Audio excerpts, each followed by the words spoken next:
ఒక రైతు దగ్గర ఒక ఆవు ఉండేది. రైతు ఆ ఆవుని చాలా గారాబంగా పెంచుకున్నాడు. ఎంత గారాబంగా అంటే ఫామ్ టు టేబుల్ ఆవుకి ఫుడ్ వచ్చి పడిపోయేంత గారాబంగా. దాంతో ఆవుకి అది చాలా గొప్పదానని గర్వం వచ్చింది. ఇలా ఉండగా రైతు పని మీద ఒకరోజు పొరుగురికి వెళ్తాడు. పని కాకపోవడంతో అక్కడ ఒక 2-3 రోజులు ఉండవలసి వస్తుంది. ఈలోగా ఆవు కోసం తెచ్చిన గడ్డంతా అయిపోతుంది. ఆవుకి చాలా ఆకలి వేస్తుంది. సరే, చుట్టుపక్కల ఏమన్నా ఆహారం దొరుకుతుందేమో అని ఆవు బయలుదేరుతుంది. అలా వెళుతూ ఉండగా ఆవుకి కుక్కలు, కుందేళ్ళు, మేకలు ఇలా రకరకాల జంతువులు కనిపిస్తాయి.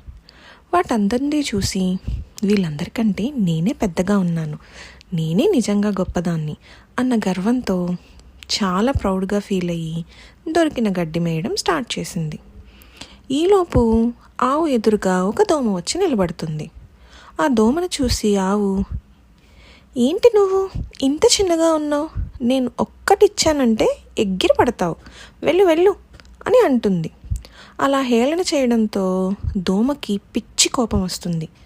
నీ పని ఇలా ఉందా, చెప్తా ఉండు అని వెళ్ళి ఆవు తోక దగ్గర గట్టిగా కుడుతుంది. నొప్పి పుట్టిన ఆవు ఏమీ జరగనట్టు అమాయకంగా అలానే ఉంటుంది. ఇంకా దోమ అవునా అని చెప్పి ఇంకా గట్టిగా కుడుతూనే ఉంటుంది. ఇంకా ఆవు నొప్పి తట్టుకోలేక ప్లీజ్ ప్లీజ్ ప్లీజ్ నన్ను కుట్టద్దు అని ప్రాధేయపడుతుంది. అప్పుడు దోమ విడిచిపెడుతుంది. పొగరుగల్ల కన్ను ఎదుటివాడి సామర్థ్యాన్ని చూడదు.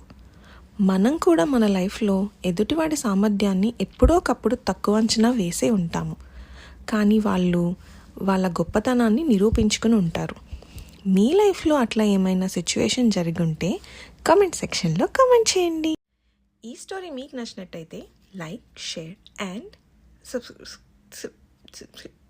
సబ్స్క్రైబ్.